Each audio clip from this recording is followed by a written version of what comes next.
What is going on, everybody? I am your host for tonight, Aiden Weingartner, and with me, I have two wonderful analysts here, Kyle Ziegler and Jorge Edwards, to our final episode before free agency to preview / discuss 2026 NFL free agency from a dynasty focus lens / perspective. Before we go any further, I want to pose this to you, Jorge, because really, this is the heart and soul of this show, Dynasty 365, if you would. So, how are you feeling this time of year heading into our conversation tonight with all the player movement and shaking that could go on? Man, I, when it comes to Dynasty this time of year, like right before free agency starts, I'm like trying to identify the best value in veterans that I could find now, especially given certain strengths and weaknesses of this incoming rookie class. So while everybody is, trying to acquire rookie picks to stockpile, like on wide receivers, for example, I want to go out and get the veteran wide receivers that may be, value, thrown to scraps and, comparatively, of course. So definitely to find those values and really just manipulate whatever, market efficiencies or inefficiencies I can find. Because again, this time of year, everybody has rookie fever, and it's like the poor veterans. It's like, hey, remember us? We actually have shown production versus the potential for production. Yeah, that I like that philosophy. I like if that's in the veteran market for sure this time of year, specifically heading into free agency as we're doing tonight as a whole, mainly. Now, if you are watching live with us on YouTube tonight right now and would like to support our content, the number one best thing that you can do is like this video and subscribe to the YouTube channel to make sure that you never miss a single show here on the Fantasy and Frames Network. On the audio side, to access all of our podcasts, you can search for every podcast here at Fantasy and Frames by name on your preferred podcast platform of choice. For us, please subscribe specifically to the Dynasty 365 podcast. And lastly, if you would like any additional content beyond these live shows, please head over to our website, fantasyandframes.com, for all of our amazing article content, redraft, IDP, Dynasty, year-round, multiple times a week. We got it all covered for you there. Whatever you want / need, we got it covered for you. And this time of year, please note, most importantly, that our first batch of rookie rankings, and they will almost assuredly be updated within the next week or so with new combine data points and metrics and all that, are now live from myself, Jorge Edwards, Justin Taylor, Joseph Harlow, and, of course, Drew Scott. Yeah, sorry, thank you. And, of course, Drew Scott. And then we combine Drew? Come on. I know, how could I? How could I? Drew, if you're watching, I'm so sorry. And then we combine them for a nice, clean consensus. So, guys, should we just hop into the free agency talk for tonight? Well, hold on. Let me plug a couple things first, if you don't mind. Yeah, beforehand. Go for it. So, for those of you who are unaware, we're running 2 and 2s when it comes to Dynasty 365 and Shoot the Gap or IDP show. Yes. So yesterday, Tuesday, for those of you who are listening recording on March 3rd, we did Dynasty 365 where Aiden was guiding everybody through their early rookie running back rankings. So you can go back on our YouTube channel and check that out, as well as wherever you listen to podcasts. And so, we're going to be covering a lot here on our Wednesday episode, the whole plethora, startup information, free agency impacts on Dynasty. Then eventually we'll get into prospect information as we get closer to the NFL draft. Whereas the Tuesday show, it is like all rookies, mock drafts, you name it, different scenarios. So for those of you who have rookie fever, definitely tune in on Tuesdays at 10 p.m. Eastern for another episode of Dynasty 365. And also, Aiden, I'm going to give you a question here, and this is going to come from the Commish 8269 here in the YouTube chat. Thank you very much for joining. He says, "Hey guys, do you consider Shaheed a sneaky buy with a potential new team this year?" You know how much I love Rashid Shaheed. He's set up for the most volume in his career by far. So yes, absolutely, go out and get Shaheed. Do you still see him as just a down the field type receiver though? I just see him as a high A-dot kind of guy, no matter where he is. Yeah, but he's open. He literally gets open in an instant. If you're open all the time like he is, I don't think that matters. But No, that's fair. I guess my concern with Shaheed is, what is the usage going to be? Is he going to be relegated to the dual role of a special teamer and an option in the passing game? Because if that dual role continues, I don't know. I don't know if I'm paying top dollar or even. He's an elite returner, though. Elite. That's great, but that's not going to help me get fantasy points unless you're counting return yards in your league, which is not a traditional way of scoring. Not saying that those leagues don't exist, but for the majority of people out there, they're not playing in leagues that count return yards. So it's a little concerning. Again, we're deciding, where's value here, and sneaky. Man, I'm concerned that people are going to be overpaying. Yeah, I don't think he's sneaky anymore. So yeah, I think he should be valued where he is. If you go on DLF.com, check out their Superflex rankings. He's currently ranked as the wide receiver 63. Too low. That's too low, but a little for me. But I mean, let's look around who he's going with. Sorry, I just lost my place. We're looking along the people like Jalen Coker, Pat Bryant, Khalil Shakir, Romeo Doubs, Michael Wilson. I honestly, to be honest with you, if I'm looking at Coker, Doubs, Wilson, Pierce, Parker Washington, I may move him further Half down. of those guys are free agents too. So I don't know. I at 63, I may want to bump him farther down, to be honest with you. I know you guys just said literally that's too low, but I don't know. Based off of current market trends here, I think well, Jorge, he just mentioned that he's actually in a punt return, kick return type league. So there you go. That could change the value there a little bit. See? Okay. That makes a difference, Kamish. That does make a difference. Huge. But so yeah, even more so. Yeah, well, there we go. Keep these questions coming, though. We appreciate it. Yeah. We'll dive into them more later. Little tease. Anyway, starting with the QB position, there's one free agent. A couple, but first we want to bring up here is Daniel Jones, because the other day the Indianapolis Colts officially placed the transition tag on Daniel Jones. What does that mean? He's locked in to a 1-year, $37 million deal / contract. Another team can technically sign him to an offer sheet, but for a 29-year-old QB coming off a torn Achilles, no one's paying him more than what the transition tag is with the Colts. So, assuming he stays with the Colts, Jorge, I want to ask you, coming off the injury, 29 years old, which a couple years older than I thought he was already, what are you doing with Daniel Jones in Dynasty right now? So that is a great question. He's currently in my quarterback 22 in Dynasty. In Superflex leagues, DLF, he is ranked as a quarterback 25. And you'll hear me say this a lot, especially with all types of fantasy football, redraft, Dynasty, IDP. Recency bias is a mother, okay? Because everybody wants to look to 2025 and it's like, oh, he finished as the QB 13 in points per game with 17.7 points. Look at everything. Let's go back, or let's continue with 25 stats. He had 384 passing attempts with a 68% completion percentage, the highest of his career. You look from game to game, his completion percentage was fairly consistent throughout the season. Through 19 touchdowns, though, and 8 interceptions, 28 years old, coming off of the Achilles, like you mentioned. Concerning, right? We know he also has the rushing upside. I believe he had 500 yards rushing as well. Yeah. Only had 3.1 yards per carry. So now you're having a low yards per carry coming, and then you have a quarterback who's coming off of the Achilles. A little concerning. Let's talk about something else that's also concerning is his track record in fantasy performance. Let's go back to 2024. I just said in 25 he was a QB 13. In 24, flip those numbers. He was a QB 31, averaging 13.5 points per game. Go back to 2023. Quarterback 43, averaging 9.5 points per game. You have to go back to 2022, where he was the QB 10, averaging 18.1 points per game.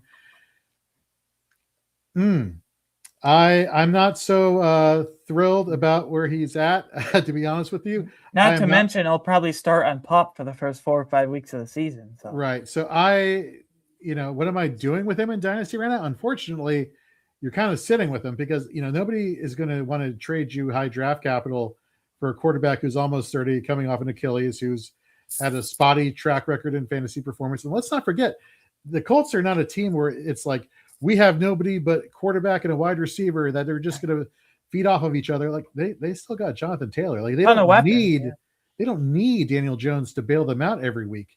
And you saw that this season where you saw a stretch of games where it was like 20 fantasy points, 20 fantasy points, 20 fantasy points. And it was like 13, 14, 16. And then it was streaky again. So a lot of ebbs and flows in what happened last year. But right now for Dynasty, I mean, I don't want to get rid of them because I'm always skeptical about getting rid of quarterbacks, just especially in a super flex. But if you were so inclined, I don't think you should expect much back, which is why I think you should sit on them.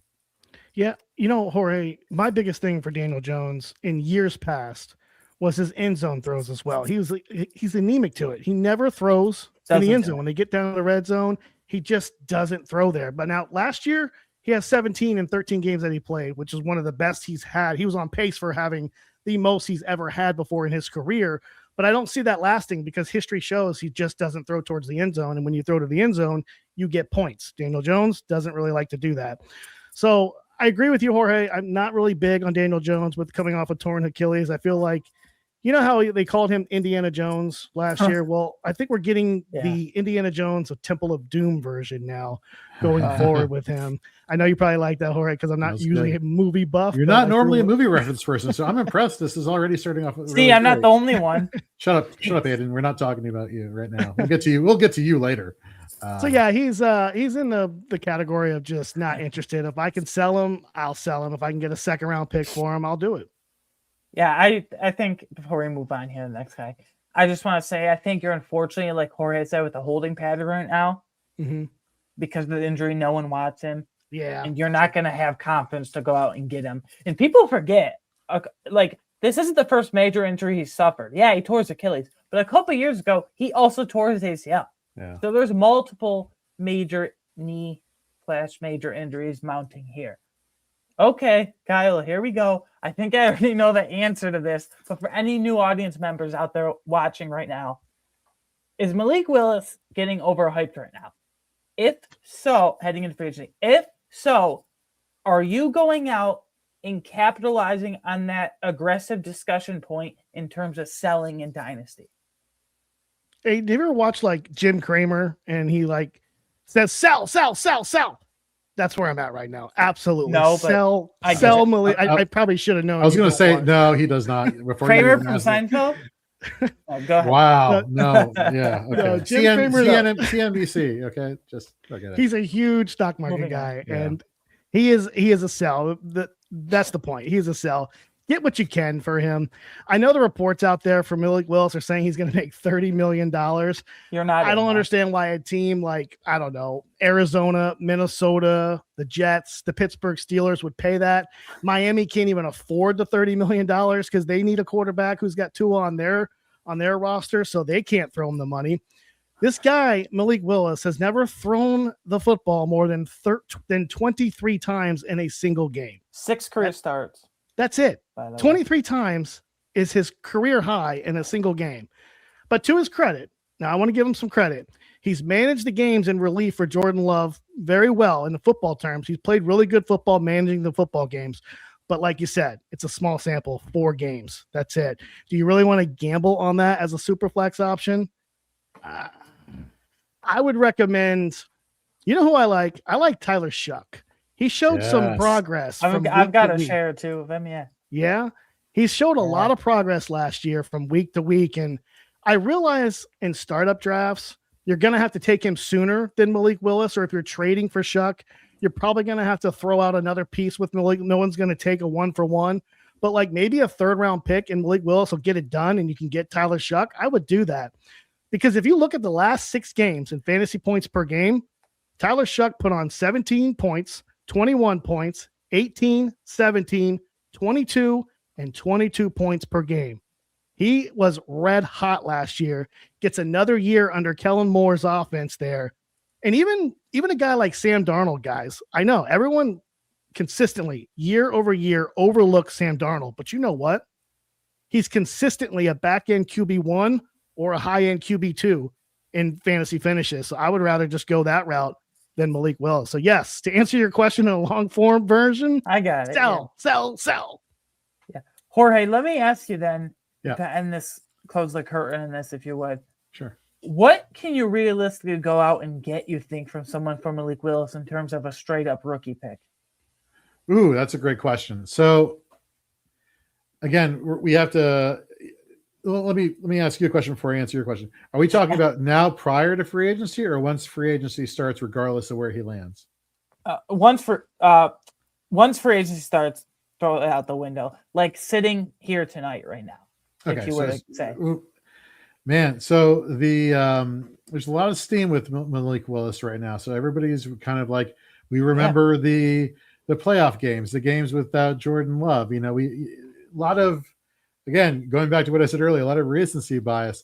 If we look at the quarterback needy teams, let's look at the Dolphins who are trying to move on from Tua. Let's look at the Arizona Cardinals who are moving on from Kyler Murray. You know, so you know, you look at these guys, and to Kyle's point, you know, the lack of passing attempts is concerning, and it's one of those things where, like, when he's come in relief for Jordan Love, like, he's done all right, but where does that come? Like, that's coming in from like a fantasy perspective, right? Like, NFL GMs don't think about fantasy, right? They want quarterbacks who throw the ball, who are really good at throwing the ball, and you know, they have playmaking upside, which is where using their legs comes into play and getting those rushing yards. So I think too many dynasty managers now are thinking that, you know, NFL GMs also think in fantasy perspectives. It's like, no, they got to sign him because he's going to get all these fantasy points. Like, they don't care. Like, if he can't play the quarterback position consistently well, the value is not going to be there, and you're probably going to overpay. Yeah, I like your stance there. All great discussion, all great argument as well. Moving on, I want to flip over to the RB position, and Kyle, I want to go back to you here. If you had to say, what for you personally, which RB out of the big four free agents coming up next week of Travis Etienne, Kenneth Walker, Rico Dowdle, and Tyler Allgeier are you buying in Dynasty right now? So for me, in order to answer this accurately, I feel like I need to know where these guys sign first. I don't want to play the guessing game and try to get out in front of it, because I've done that before and it doesn't work out for me too well. You know, it's just too volatile. If I'm wrong and they end up in a bad fit, then I'm beside myself, right? Yeah. I'm not against, honestly, any of them if they're in the right fit. Let's look at teams rumored to sign a running back in free agency, right? You've got the Kansas City Chiefs, Tennessee, Washington, and possibly Denver and Arizona, right? It'll be telling what the Titans will do in this draft if they sit on their hands in free agency and let's say they release Tony Pollard. Now the draft comes around. I think there's a chance they might select the boy Jeremiah Love at 4 overall, baby. So I'm just kind of watching that, kind of seeing, you know, if they don't make any moves in free agency, then that'll drop one team out for a running back in free agency, right? If Etienne and Walker or even Tyler Allgeier goes to Kansas City, man, that is a dream destination for fantasy purposes for all of those backs. Maybe a little bit less exciting for a guy like Rico Dowdle, but I would still be ultra aggressive in acquiring any of them if they're in Kansas City, because I want a piece of that offense, especially at running back. Yeah. Washington and Denver is another destination that I would buy if it's like Kenneth Walker or Travis Etienne, but if it's the other two, I would be afraid of another committee-like situation in both Denver and in Washington to have a committee Walker, another committee. I can't. Yeah, I know exactly. I feel better if it's Kenneth Walker. I do. I feel better that it's Kenneth Walker if he's in Washington or Denver. But they both got backs there that can produce. You know, and Tyler Allgeier, he is a guy I want to talk about, man. Because right now at cost, I really like Tyler Allgeier. I know I said earlier I don't really like to play the game and kind of guessing, but he is a running back that I would do it for right now, because we've seen him pop off. We've seen him do good, and we know that he wants to be an RB1 for a franchise. So I'm willing to take that right now, because if he gets to a situation and he is the RB1 on that team, then his value is only going to go up. And we've seen Tyler Allgeier produce in an RB2 role behind Bijan Robinson. So I'm willing to take the chance with a Tyler Allgeier. And boy, if he goes to Kansas City, I would be wheels up for that. So I just want to say here quick. To me, the guy that has easily the best chance to be the workhorse, out of these four is Travis Etienne, right? Yep. So I want to go out and buy Travis Etienne right now before the chaos of next week starts and he signs with the Kansas City Chiefs. Because if that happens, forget it. You're going to have to overpay. People will lose their minds. So I say go out and get a clear bell cow in Travis Etienne before he potentially signs with a team like the Chiefs, and you won't be able to get him. So we got a question here from the chat from Brandon Howland 51. Welcome back, Brandon. He says, who will the Patriots get in free agency to replace Stephon Diggs, who just was announced they're going to be cutting him, the Patriots, that is, at the start of the league new year. And he goes on to say Christian Kirk, perhaps. So, Aiden, let's get you to the first part of the question, and then Kyle, your thoughts on Christian Kirk. So, Aiden, who will the Patriots get to replace Stephon Diggs? A veteran or a rookie? Go for it. So, since we're talking about free agency tonight, we'll just stay on the topic of a veteran, if you would. Sure. I like two different options here. I'm going to post two different options to you. If they want to go for a quote-unquote big fish and throw money at a guy, Alec Pierce would be a great fit. But if they want to go a tier below that and find some value, I wrote about this recently. I really love the fit of Juwan Jennings. So it depends on which kind of price tag tier they want to go for. So that would be my two options. Kyle, in terms of Christian Kirk, very, very far removed from a top 12 PPR finish a few years ago. Injuries, yeah, more injury, it is what it is. But a healthy Christian Kirk paired with Drake May. What are your thoughts with that?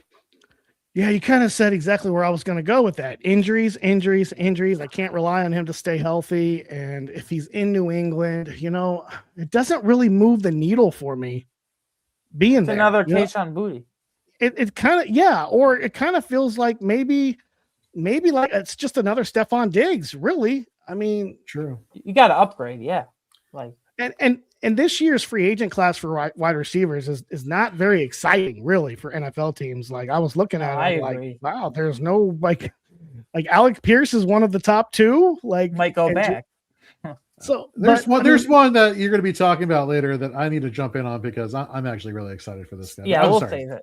Yeah. Okay, we'll save it. But but basically to answer the question, Christian Kirk doesn't move the needle for me, even if he goes to New England. All right. That's all for questions so far. Keep them coming, folks. We appreciate you tuning in. Yeah. So we all know that earlier this week, the Dallas Cowboys, or a few days ago, the Dallas Cowboys officially placed the franchise tag on George Pickens. Barring a long-term extension, well, even with a long-term extension, his 2026 contract will be a locked-in, no questions asked, 1 year, $28 million. So I look here, Jorge, I want to ask you, are you banking on the fact that George Pickens next to CeeDee Lamb can repeat the high level production he just had last season? Or are you going to temper your expectations a bit going into next season? No, I do not believe he's going to do exactly what he did this past season. I always get, a little bit weary of people having their career years, and it's like, let's do it again. Let's not forget that while he played in 17 games last year, CeeDee Lamb was injured and only played in 14. So the target distribution, I still think, leans towards going towards CeeDee Lamb in this offense. Now, am I saying he's a scrub? No, of course not. He's in this offense here for the Dallas Cowboys. Brian Schottenheimer's, still involved in planning and scheming. So it was working last year in terms of the passing game. When the passing game is structured so well that you have Jake Ferguson being an elite tight end option for fantasy managers last year, if they can move down the pecking order and find so much success as far as receivers are concerned, whether it's a wide receiver or a tight end, you're in a good spot. So I'm still in on George Pickens. I don't really have any concerns there, even if there is a slight drop off. So Jorge, if thinking in terms of like CeeDee Lamb, do you keep him where he's at, like in rankings, and do you still feel comfortable with CeeDee Lamb being what he is, or are there any slight concerns at all for another CeeDee Lamb down year? So so just to give you a frame of reference, so I have CeeDee Lamb still as my dynasty wide receiver 5, ahead of guys like Drake London, Amon-Ra, Olave, Pickens' neighbors. Right. So I have no concerns with CeeDee Lamb. Look, he has been so good for so long, and I can't go into every year or think 3 years down the line, well, he's only going to play 13 games or 14 games because he's due for an injury. Like, I can't think like that. I have to think that each year he's going to go in and be healthy. And even then, even if he were to miss games, like the target volume is still going to go his way. Even with George Pickens being there, I think George Pickens benefited a lot from having these deep passes down the field from Dak Prescott, a lot of 50-50 balls that went his way, and him and his contested catch percentage being what it is. So consistency wise, in terms of like in a PPR, CeeDee Lamb, zero doubt, zero question. He's my wide receiver 5, so I'm totally not concerned. I like it. Yeah. So guys, we talked about George Pickens. We talked about Alec Pierce. Next, there are 3 notable, outside those 2, notable wide receiver free agents that are very likely going to be changing real life NFL teams next week once free agency officially gets going. That is Romeo Doubs, Rashid Shaheed, and I think this is the guy that Jorge was talking about. You wanted to jump in on Wan'Dale Robinson. But Kyle, if any, who are you buying right now? Who are you making a concerted effort in going out and buying right now in Dynasty out of that group? Well, hopefully Jorge agrees with me, because I really love. I think he does. Wan'Dale Robinson. I would like to see him come to my Tennessee Titans and reunite Makes with Brian too much Daboll. Yeah. It does, right? I mean, through the first 10 games last year when Daboll was fired after week 10, I love these Wan'Dale's numbers, man. He was getting over 7 targets per game. At the time, he was wide receiver 8 in receptions, wide receiver 15 in yards, just behind Tet McMillan. And he had a strong 28.3 first read share. And, he went on to finish out the season very well for the New York Giants. I mean, he had a 92 catch season, over 1,000 yards, 1.94 yards per out run. Almost increased too. Yeah, it did. It did. And almost 33% first read share, which I think if he's in Tennessee, I really think he can equal these numbers with Cam Ward, as long as the Titans do what they're supposed to do and release Calvin Ridley. I think that's going to happen. If they can, So if they release Calvin Ridley, I would just gush over Wan'Dale Robinson there. But you know what? I'm going to take my fan hat off. Not really. I'm going to leave it on. But but even if it's not in Tennessee, then I think Wan'Dale is still a very sneaky free agent to target in Dynasty, guys. He doesn't have that name value that is attached to a name. He's almost labeled as like just a guy, but he's much more than that. And I think that very well, I think he has an opportunity to change that narrative here in a couple of years, because I really like Wan'Dale Robinson. And Jorge, I guess you do too? Yeah. I mean, yeah, absolutely. I love Wan'Dale Robinson. A couple of years ago, I was very high on Wan'Dale Robinson. I went out and I tried to acquire him in as many leagues as I can. He was a throw-in a lot of times. Yes, exactly. That's how I got him. Here, you want this Wan'Dale Robinson? Okay, sure, why not? And because the trend upward in everything was just very apparent. You go back to his rookie season 2022. Only played in 6 games. Due to injury. You go to 2023, played 15 games. Had 525 yards, a touchdown. Whoop-de-doo. Okay, 2024, and on 78 targets. 2024, out of nowhere, 140 targets and 699 inefficient, receiving yards. Very inefficient. The target volume definitely helped him there, but he finally cracked double-digit PPR points. And now you go back-to-back seasons with 140 targets, also somewhat inefficient, but also more productive with 1,014 receiving yards and 4 touchdowns. Whether it's the yards or targets and touchdowns and yards per reception, like everything has steadily increased for him year after year after year. If I'm the Giants, if I can get him on a cheap contract, because he's not an alpha wide receiver, right? He's clearly going to be your 2 or slot wide receiver, wide receiver 3. I want to hold on to him. Like you just spent all this time investing in this guy, and now you're going to let him walk after he's just been getting better and better and showing more production, and it just but if he does go to a place like Tennessee, which by the way, before I continue with my story, Kyle, what are your thoughts on the Tennessee Titans redesigned jerseys and logos? Are you a fan or not a fan? Oh, I'm a super fan. I love it. Yeah, I love the color. I love the look. The red kind of pops out. I really like it. They always had bad uniforms though. And I know that it's not everyone seems to really like it. It's kind of a mixed bag. So it was a good question by Ori, because a lot of the fans, it's kind of mixed whether they like it or they don't. But yeah, I am on the side that loves it. I also want to say I love how you are brand representing with the Fantasy and Frames t-shirt, and I'm here representing the tribal chief Roman Reigns. So one of us is doing our job correctly. That would be you. But going back to Wan'Dale Robinson, do I think he is a team's number 1 wide receiving option? No, I don't. Okay. Do I think he fits a certain role well? Yes, I do. Now, do I want him going to a contender? I don't think I do.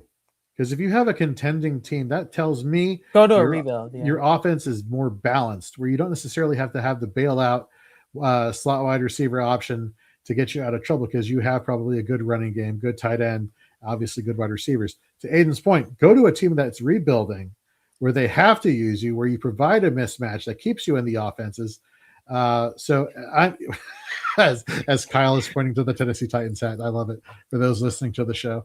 Quintessential rebuild team. Yeah. Well, I mean, kind of. Not kind of. Yes, they are. Kind of. Yeah. So I'm very much paying attention where he's going, but I'd rather be ahead of the curve and try to acquire him now before free agency kicks off than try to get him if he lands in a good position for his fantasy value. Yeah, I've never been the biggest Wan'Dale fan in terms of the skill set, but his ADOT did jump up to a career high 8.3, sorry, this 2025 past season.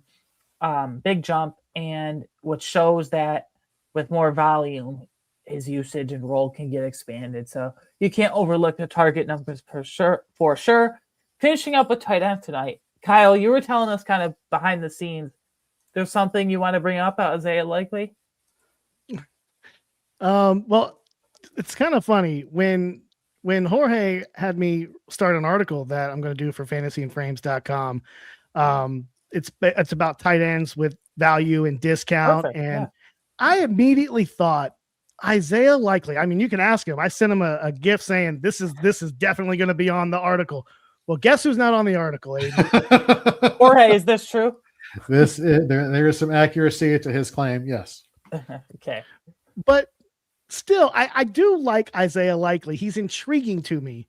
But when I started doing the research on him, I want to be a little bit cautious with him at the same time. If I do like Isaiah Likely and I want to get him on my fantasy team or in Dynasty, I want to start the negotiations now with league mates, opposed to when he signs with the team. I want to be cautious, though, because, yes, we have seen Isaiah Likely pop recently, but we've also seen him disappoint as well. We haven't really seen Isaiah Likely as a full-time starter yet, but back in 2023, Andrews missed 6 games from weeks 12 to week 17, okay?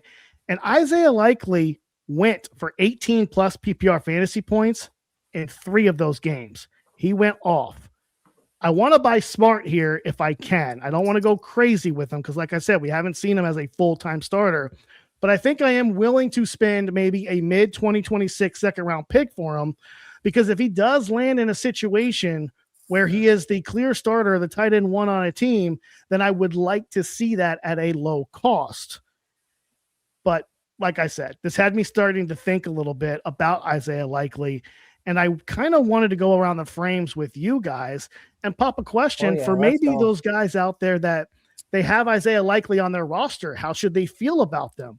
So let's say you are the Isaiah Likely manager, Aiden and Jorge. And I don't know, just for, for fun, let's say you have the 112, the 201, the 22 in that range. And Eli Stowers is on the board. Are you confident enough to hold Isaiah Likely and draft something else of need? Or do you like the value there for Eli Stowers to back up Isaiah Likely in case it doesn't work out? How are you guys feeling on it, Jorge? Are you asking me if I'm keeping Isaiah Likely or going after my rookie tight end 1? I'm asking if you have Likely on your roster. No, I know what you're There's asking. your answer. Yeah. Rhetorical. Gotcha. Yes. Versus my rookie tight end 1. Sorry, Kenyon Sadiq, year 2. If in terms of what Very rude. Whatever. We can get into that. We did on another show. Well, we did. This is true. But, for another episode, we get closer to the rookie prospect stuff in April. Give me Stowers. I want the best at a position. Isaiah Likely, we don't know what to expect from him because he's always been paired with Mark Andrews. And again, we're talking about limited sample sizes. We would go to, his yards per route run. He's been last year he was the tight end 30.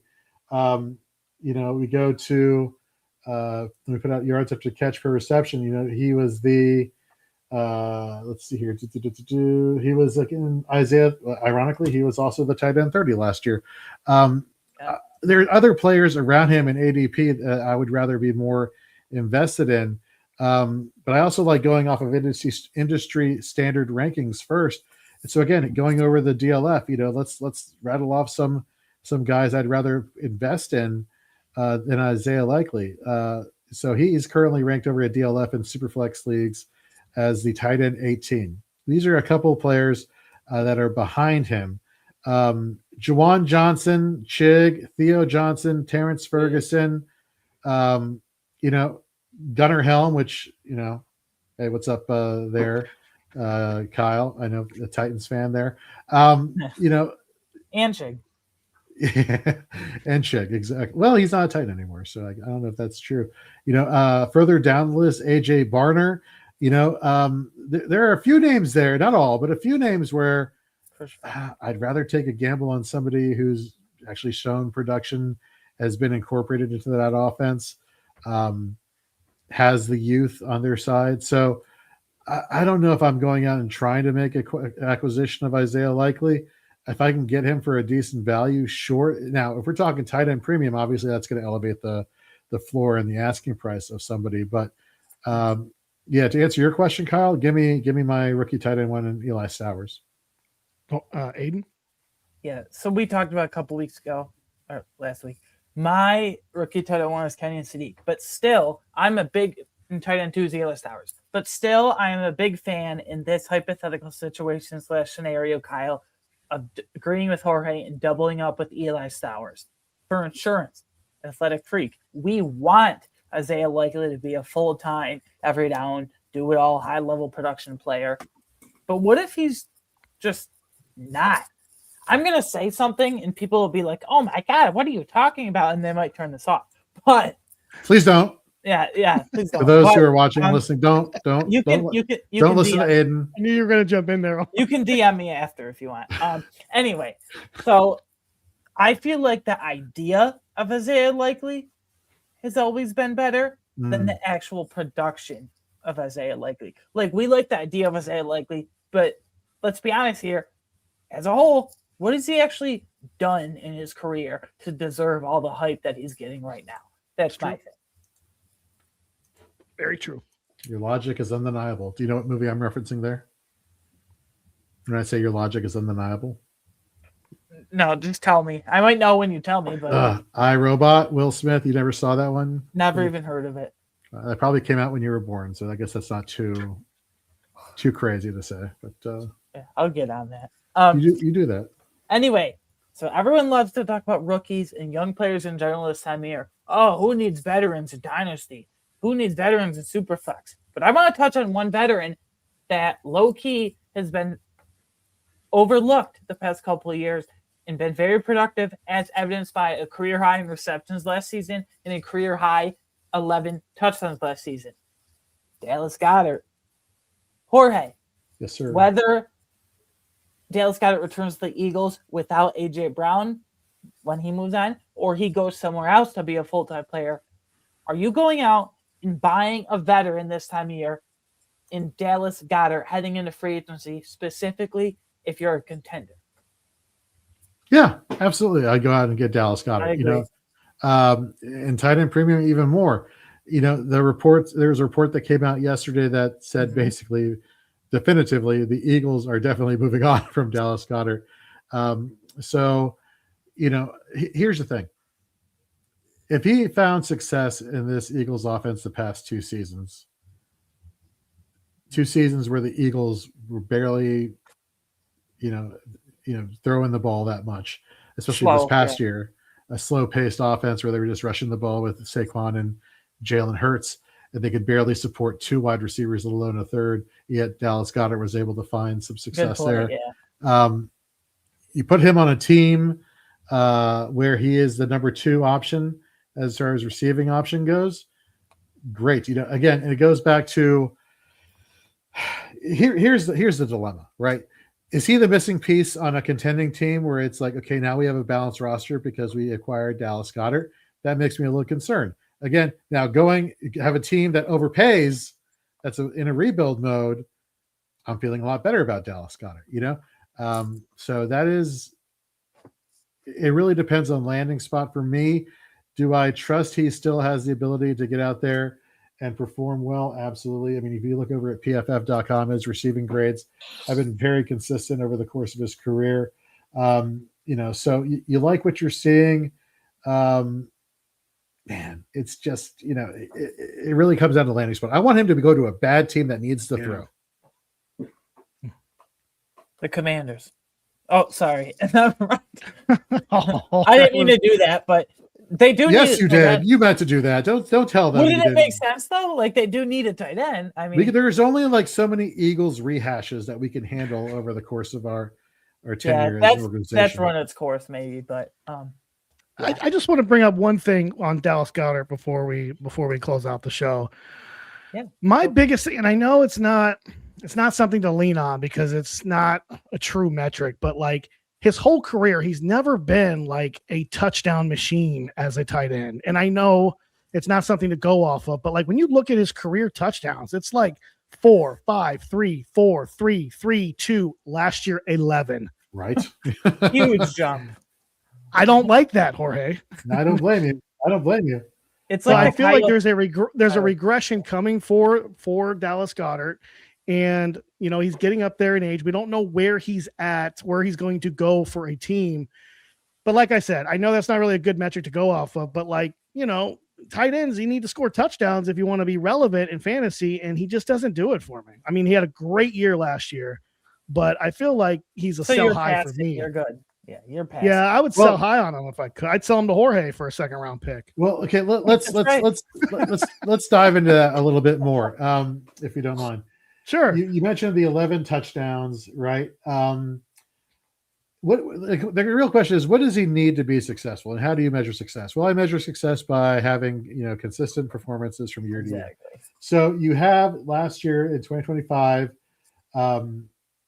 11 touchdowns. He averaged in PPR 12.3 points per game.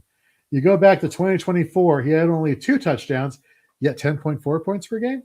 Granted, he only played in 10 games, but he had a little less than 100 receiving yards that he had, in 2025. Okay, that's odd. The receptions, 52. Okay, well, that's interesting. You go back to 2023, 9.7 points per game. Okay, but then you go 2022 to 2020, 11.8, 11, 10.6. Low touchdown numbers, yet the reception numbers help bail him out. So again, we're talking about like, is he going to be targeted? Can he catch the ball? If he's doing that, that helps compensate for the low touchdown total. But I actually, as I was looking this up, I was it's interesting, right? You figured there would be more fantasy performance or higher points per game with the 11 touchdowns. but no, just 12.3 towards his 2024 10.4 with only 2 touchdowns. Yeah, that is interesting. So, as we're stewing over that, so Brandon is in the chat asking another question. Imagine being named Dallas Goedert and never playing for the Dallas Cowboys. I don't know, Brandon, if you know the story, but it was draft night, and I believe that the Eagles were picking, or the Cowboys were in line to pick, and they were looking for a tight end, but then the Eagles traded one spot in front of them, and they drafted Dallas Goedert, and everybody was saying that was the most petty of petty draft picks and trade moves that the Eagles could ever have done to the Dallas Cowboys, because a lot of people were projecting Dallas Goedert to go to the Dallas Cowboys. So funny that he brought that up in the chat. Would have been the fan favorite in Dallas. Oh, of course. God. How could he not? Well, they have Jake Ferguson, but yeah. Well, now, but yes. But no, I know. Anyway, guys, great conversation.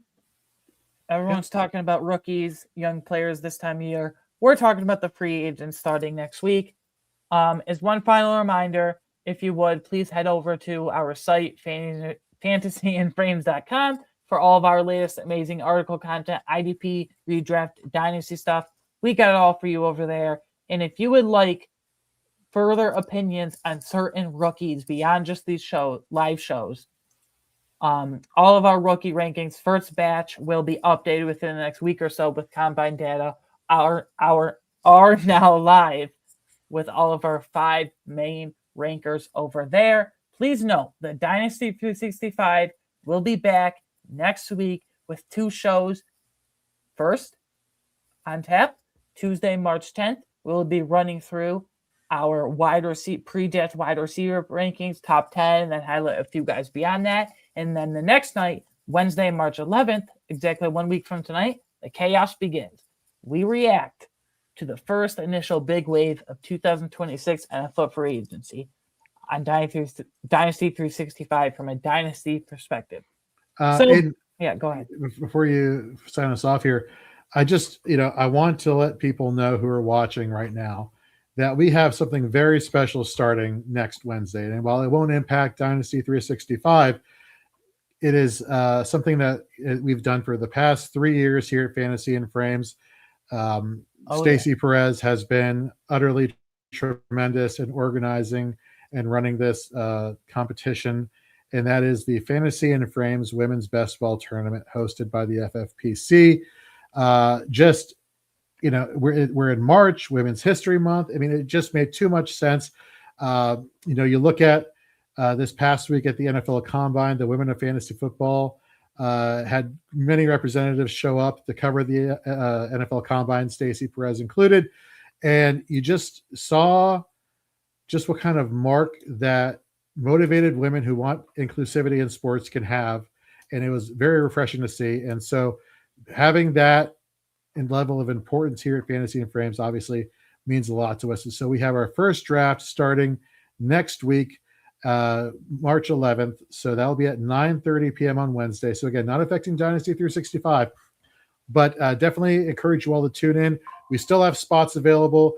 My wife, I told her about it. She immediately joined. So for everybody out there who has, a girlfriend, a wife, if you want to bridge the gap and have something to talk about on Sundays, encourage them to join. Reach out to Stacey Perez, Stacey at underscore 80 Perez 83. Sorry, I needed to get that one out. And sign up today. We still got spots available, and it's going to be a great time. So definitely tune in at 9:30 p.m. next week for the very first draft of the Fantasy and Frames Best Ball Tournament. Oh, absolutely. Yeah. While we're on the topic, Jorge, while we got you here before we get out of here tonight, is there anything that you would like to tell everyone that you've been working on lately? Yeah, so I'm finally putting back on my writer's hat, which it's been a few years to do it consistently. So I'm actually really excited. I recently put out a top 6 IDP free agent list that people should be going out to acquire prior to free agency, during free agency. Again, just talking about NFL free agents on the defensive side of the ball for your IDP fantasy football leagues. This Friday, I got coming out my top 6 free agents for dynasty purposes on offense. So look forward to fantasyandframes.com and check that out today. Also, if you are on Instagram, we do have postings over there as well. So however you want to digest content, whether it's listening, watching, looking at the fantasy football pictures and the analysis we have over there, literally follow us everywhere. We'll get you the content the way you want to enjoy it. So that's what people can look forward to over at fantasyandframes.com on Friday. Love it. So quickly for myself, firstly, you can follow me on Twitter /X at AWeingartner13. Follow all my work over there. Speaking of my work, over the last couple weeks, I've produced and released and put out a handful of articles where I preview position by position, kind of like tonight, the 2026 NFL free agents, but I put a fun twist on it, if you will. I explore 2 different avenues for all these players. What would their fantasy outlook be like for 2026 if they stayed with their current team? And what would their 2026 fantasy outlook be like if they switched teams and signed elsewhere next week and beyond, assumably, and what that specific landing spot could and would be? That being said, Kyle, finish us off here. Where can people find you? What do you got going on? Yeah, you can find me at KZ1180 over on the X or Twitter. And I said it earlier, but I'll say it again. I'm working on an article with 6 tight ends that you can find at value. I'm working on that. I should have that out shortly. No Isaiah Likely, though. No Isaiah Likely. He's not on it, but I'm fine tuning the article right now. So we'll have a total of 6 tight ends for you at value. And of course, if you're new to Dynasty and you're tuning in, I still got an article out there that you could check out. It's 5, common mistakes that Dynasty managers make. Go check that out over on the fantasyandframes.com website. That'll help at least get you, 5 common mistakes that you don't want to make. So check it out, fantasyandframes.com. Very topical this time of year. All fun stuff on the horizon. For myself, for Jorge and Kyle, have a great night, everybody. We will see you next time.